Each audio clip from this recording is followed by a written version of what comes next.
ನಮಸ್ಕಾರ ವೀಕ್ಷಕರೇ, ವಿದ್ಯಾ ವಿಶೇಷ ಚಾನಲ್ಗೆ ಸ್ವಾಗತ. 2022ರ ನಂತರ ಅತಿ ಹೆಚ್ಚಿನ ಕಾಲ ಮತ್ತು ಉದ್ದದ ಸಂಪೂರ್ಣ ಚಂದ್ರಗ್ರಹಣ ಸೆಪ್ಟೆಂಬರ್ 7ನೇ ತಾರೀಕು ರವಿವಾರ ಪೂರ್ಣ ಪ್ರಮಾಣದಲ್ಲಿ ಕಾಣಿಸಿಕೊಳ್ಳಲಿದೆ. ಇದು ಭಾರತದಲ್ಲಿ ಗೋಚರಿಸಲಿದೆ. ಆಸ್ಟ್ರೇಲಿಯಾ, ಏಷ್ಯಾ, ಆಫ್ರಿಕಾ ಮತ್ತು ಯುರೋಪಿನಿಂದ ಸಂಪೂರ್ಣ ಚಂದ್ರಗ್ರಹಣ ಗೋಚರಿಸುತ್ತಿದ್ದು, ಒಟ್ಟಾರೆಯಾಗಿ ಸುಮಾರು 85% ಜನರು ಈ ಗ್ರಹಣದ ಪ್ರಭಾವಕ್ಕೆ ಒಳಗಾಗುತ್ತಾರೆ ಮತ್ತು ಅದನ್ನು ನೋಡುವ ಅವಕಾಶವನ್ನು ಪಡೆಯಲಿದ್ದಾರೆ. ಆ ಸಮಯದಲ್ಲಿ ನಾವೆಲ್ಲರೂ ಯಾವ ಕೆಲಸಗಳನ್ನು ಮಾಡಬೇಕು ಮತ್ತು ಯಾವ ಕೆಲಸವನ್ನು ಮಾಡಬಾರ್ದು, ಗರ್ಭಿಣಿ ಸ್ತ್ರೀಯರು ಏನು ಮಾಡಬೇಕು ಮತ್ತು ಇತರೆ ಸಾಮಾನ್ಯ ಜನರು ಕೂಡ ಯಾವ ರೀತಿ ಈ ಒಂದು ಚಂದ್ರಗ್ರಹಣದಲ್ಲಿ ಇರಬೇಕು ಅನ್ನುವ ಪ್ರತಿಯೊಂದು ಮಾಹಿತಿಯನ್ನು ಹೇಳ್ತೀವಿ. ವಿಡಿಯೋನ ಕೊನೆವರೆಗೂ ನೋಡಿ.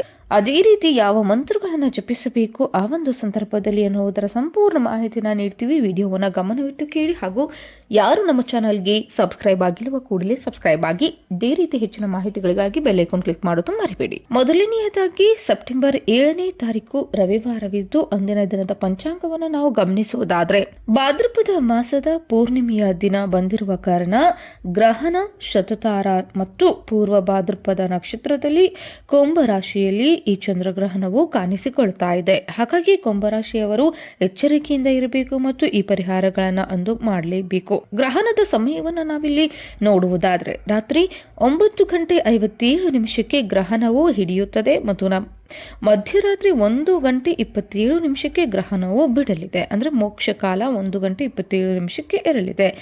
ಒಟ್ಟಾರೆಯಾಗಿ 3:30 ನಮಗೆ ಗ್ರಹಣ ಗೋಚರಿಸಲಿದೆ. ಈ ಸಮಯದಲ್ಲಿ ಮಾಡಿದಂತಹ ದೇವರ ಆರಾಧನೆ, ಜಪ, ತಪ ತುಂಬಾನೇ ವಿಶೇಷತೆಯನ್ನು ಪಡೆದಿರುತ್ತದೆ. ಇದೇ ಸಮಯದಲ್ಲಿ ಮಧ್ಯಾಹ್ನ 12:30 ಒಳಗಾಗಿ ನೀವು ಏನು ಮಾಡಬೇಕಂದ್ರೆ ಪೂಜೆಯನ್ನು ಮಾಡ್ಕೊಳ್ಬೇಕು, ನೈವೇದ್ಯವನ್ನು ಮಾಡ್ಕೊಳ್ಬೇಕು, ಊಟ ಮಾಡಬೇಕು. ಇವೆಲ್ಲವನ್ನ ಮಾಡಿ ಮುಗಿಸಿರಬೇಕು. ಮಕ್ಕಳಾಗಿರಲಿ, ವೃದ್ಧರಾಗಿರಲಿ, ಗರ್ಭಿಣಿ ಸ್ತ್ರೀಯರು, ಬಾಣಂತಿಯರು ಸಾಯಂಕಾಲ 4:30 ಅವರಿಗೆ ಟೈಮ್ ಇರ್ತದೆ. ಆ ಒಂದು ಸಮಯದವರೆಗೂ ಅವ್ರು ಏನು ಮಾಡಬೇಕು, ಎಲ್ಲವನ್ನ ಕಾರ್ಯಗಳನ್ನು ತಮ್ಮ ಯಾವ್ಯಾವ ಊಟದ ಕಾರ್ಯ ಆಗಿರ್ಬೋದು, ಅದೇ ರೀತಿ ಬೇರೆ ಯಾವುದೇ ಕಾರ್ಯಗಳು ಇರುತ್ತೋ ಅದೆಲ್ಲವನ್ನ ಸಂಪೂರ್ಣ ಮುಗಿಸಿ ಆರಾಮಾಗಿ ಜಪವನ್ನ ಹೇಳ್ತಾ ಕೂಡಬೇಕಾಗುತ್ತೆ. ನಂತರ ಗ್ರಹಣದ ವೀದ ಪ್ರಾರಂಭವಾಗುವುದರಿಂದ ರಾತ್ರಿ ಗ್ರಹಣ ಹಿಡಿದ ನಂತರ ಅಂದ್ರೆ 9:37 ನಂತರ ಮೂತ್ರ ವಿಸರ್ಜನೆ ಮಾಡೋದಾಗ್ಲಿ, ಟಾಯ್ಲೆಟ್ಗೆ ಹೋಗೋದಾಗ್ಲಿ ಮಾಡುವುದರಿಂದ ಅನಾರೋಗ್ಯಕ್ಕೆ ತುತ್ತಾಗ್ತೀರಿ. ಹಾಗಾಗಿ ಎಲ್ಲವನ್ನು ಮುಂಚೆ ಮಾಡಿ ನೀವೇನು ಮಾಡಬೇಕು, ತಯಾರಿನಲ್ಲಿ ಕುಳಿತಿರಬೇಕು. ಊಟ ಮಾಡುವುದು ಕೂಡ ನಿಷಿದ್ಧವಾಗಿದೆ. ನೀರು ಕುಡಿಯುವುದು, ಯಾವುದೇ ಕೆಲಸವನ್ನ ಮಾಡೋಕೆ ಹೋಗಬೇಡಿ. ಮತ್ತೊಂದು ವಿಷಯ ಹೇಳಬೇಕಂದ್ರೆ, ಗರ್ಭಿಣಿ ಸ್ತ್ರೀಯರು ಅಥವಾ ವೃದ್ಧರು, ಏನು ಸಾಮಾನ್ಯ ಜನರು ಕೂಡ ಆ ಒಂದು ಸಂದರ್ಭದಲ್ಲಿ ಯಾವುದೇ ಕಾರಣಕ್ಕೂ ಮಲಗೋಕೆ ಹೋಗಬೇಡಿ.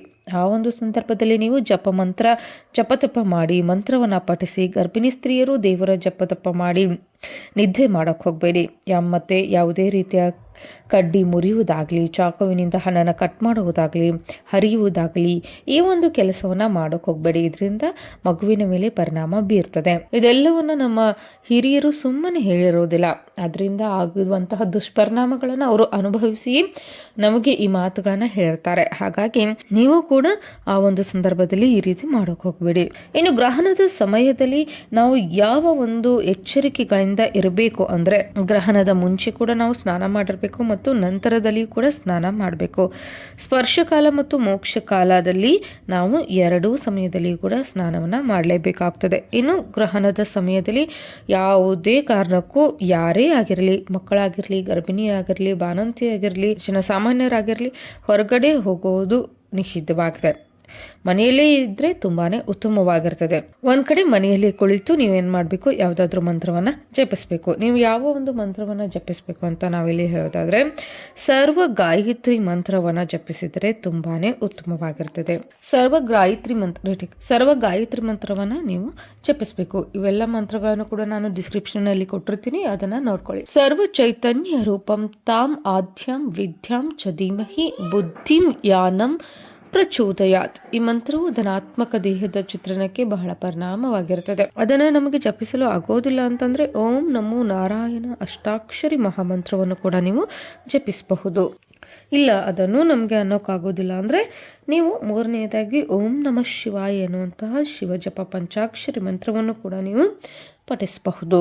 ನಾವು ಯಾಕೆ ಈ ಒಂದು ಮಂತ್ರವನ್ನು ಜಪಿಸಬೇಕು ಅಂದರೆ, ಮಾಮೂಲಿ ದಿನಗಳಲ್ಲಿ ನೀವು 108 ಸತಿ ಜಪಿಸಿದಾಗ ಸಿಗುವಂತಹ ಫಲಕ್ಕಿಂತಲೂ 1000 ಪಟ್ಟು ಫಲ ಈ ಚಂದ್ರಗ್ರಹಣದ ಸಮಯದಲ್ಲಿ ಈ ಮಂತ್ರಗಳನ್ನು ಪಠಿಸುವುದರಿಂದ ಸಿಗುತ್ತದೆ ಮತ್ತು ಮಂತ್ರ ಸಿದ್ಧಿಗೆ ಇದು ತುಂಬಾನೇ ಪುಣ್ಯಕಾಲವಾಗಿರುತ್ತದೆ. ಇನ್ನು ಗ್ರಹಣ ಹಿಡಿಯುವುದಕ್ಕಿಂತ ಮುಂಚೆಯೇ ಅಕ್ಕಿ, ಹಾಲು, ಮೊಸರು, ಧಾನ್ಯ, ಎಣ್ಣೆ, ದಿನಸಿ ಪದಾರ್ಥಗಳು, ದವಸ ಧಾನ್ಯಗಳು ಇವೆಲ್ಲದರಲ್ಲಿಯೂ ಕೂಡ ನೀವೇನು ಮಾಡಬೇಕಂದ್ರೆ ದರ್ಬೆಯನ್ನು ತೆಗೆದುಕೊಂಡು ಬಂದು ದರ್ಬೆಯನ್ನು ಹಾಕಬೇಕು. ಆದರೆ ತುಂಬಾನೇ ಉತ್ತಮವಾಗಿರ್ತದೆ. ಮತ್ತು ಅದೇ ರೀತಿಯಾಗಿ ಗ್ರಹಣದ ನಂತರ ಬ್ರಾಹ್ಮಣರಿಗೆ ಅಥವಾ ಬಡವರಿಗೆ ಅಕ್ಕಿ, ಬೇಳೆ, ತರಕಾರಿ ಇವೆಲ್ಲವನ್ನು ನೀವು ದಾನ ಮಾಡಬೇಕು. ಇಲ್ಲ ನಮಗೆ ಅದನ್ನು ಮಾಡಲು ಶಕ್ತಿ ಇಲ್ಲ ಅಂತಂದರೆ ಅಟ್ಲೀಸ್ಟ್ ವಸ್ತ್ರ ದಾನವನ್ನು, ಆಹಾರ ದಾನವನ್ನು ಕೊಡಬಹುದು. ಅದು ಕೂಡ ನಮಗೆ ಆಗ್ತಾ ಇಲ್ಲ ಅಂತಂದರೆ ನೀವು ಬಡವರಿಗೆ ಯಾರಿಗೆ ಹಣದ ಅವಶ್ಯಕತೆ ಇರ್ತಿದೋ ಕಡೆಯ ಪಕ್ಷ ನೀವು 100 ರೂಪಾಯಿ ಆದರೂ ನೀವು ಕೊಟ್ಟರೆ ತುಂಬಾ ಉತ್ತಮವಾಗಿರ್ತದೆ.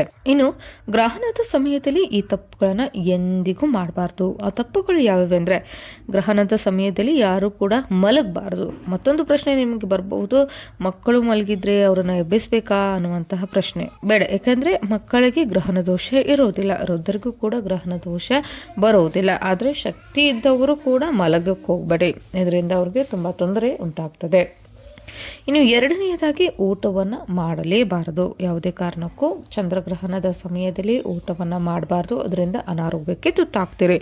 ಇನ್ನು ಮೂರನೆಯದಾಗಿ ಸ್ತ್ರೀ ಪುರುಷರ ಸಮಾಗಮನ ಸಂಪೂರ್ಣವಾಗಿ ನಿಷೇಧವಾಗಿದೆ. ಅಂದರೆ ಸ್ತ್ರೀ ಪುರುಷರು ಬ್ರಹ್ಮಚರ್ಯವನ್ನು ಪಾಲಿಸಬೇಕಾಗುತ್ತದೆ. ಚಂದ್ರಗ್ರಹಣದ ಸಮಯದಲ್ಲಿ ನೀವು ಸಮಾಗಮನ, ಸಂಭೋಗ ಮಾಡುವುದು ನಿಷೇಧಿಸಲಾಗಿದೆ. ಇದು ಕೂಡ ಒಂದು ಕೆಟ್ಟ ಒಂದು ಪರಿಣಾಮವನ್ನು ಬೀರ್ತದೆ. ಹಾಗಾಗಿ ಆ ಒಂದು ಸಂದರ್ಭದಲ್ಲಿ ನೀವು ಸಂಭೋಗವನ್ನು ಮಾಡಬಾರ್ದು. ಇನ್ನು ಗರ್ಭಿಣಿ ಸ್ತ್ರೀಯರು ಹೊರಗೆ ಬರ್ಕೊಡುದು, ರಜಸ್ವಲದಲ್ಲಿರುವಂತಹ ಹೆಣ್ಣು ಮಕ್ಕಳಿಗೆ ಯಾವುದೇ ರೀತಿಯ ಗ್ರಹಣದ ದೋಷ ಇರೋದಿಲ್ಲ, ಅವರಿಗೆ ಯಾವುದೇ ರೀತಿಯ ಒಂದು ನಿಯಮಗಳು ಅನ್ವಯಿಸೋದಿಲ್ಲ. ಇನ್ನು ಗ್ರಹಣದ ನಂತರ ಅಂದರೆ 1:27 ನಂತರ ಇದ್ರೆ ನೀವು ಮನೆ ಕ್ಲೀನ್ ಮಾಡಿ ಸ್ನಾನ ಮಾಡ್ಕೊಳ್ಬಹುದು, ದೇವ್ರ ಪೂಜೆ ಮಾಡಿ ಕಲ್ಲು ಸಕ್ಕರೆ ನೈವೇದ್ಯವನ್ನು ಇಟ್ಟು, ಶಕ್ತಿ ಇದ್ದರೆ ನೀವು ಬೆಳಗಿನ ಜಾವ ದಾನವನ್ನು ಮಾಡಿ ಮತ್ತು ಅಂದಿನ ದಿನಚರಿಯನ್ನು ಪ್ರಾರಂಭ ಮಾಡಿ. ಎಲ್ಲರಿಗೂ ಕೂಡ ಒಳ್ಳೆಯದಾಗುತ್ತೆ. ಗ್ರಹಣದ ಕಾಲದಲ್ಲಿ ಕೂಡ ಕೆಲವೊಂದು ನಿಯಮಗಳನ್ನು ಎಲ್ಲರೂ ಪಾಲಿಸಲೇಬೇಕಾಗುತ್ತದೆ.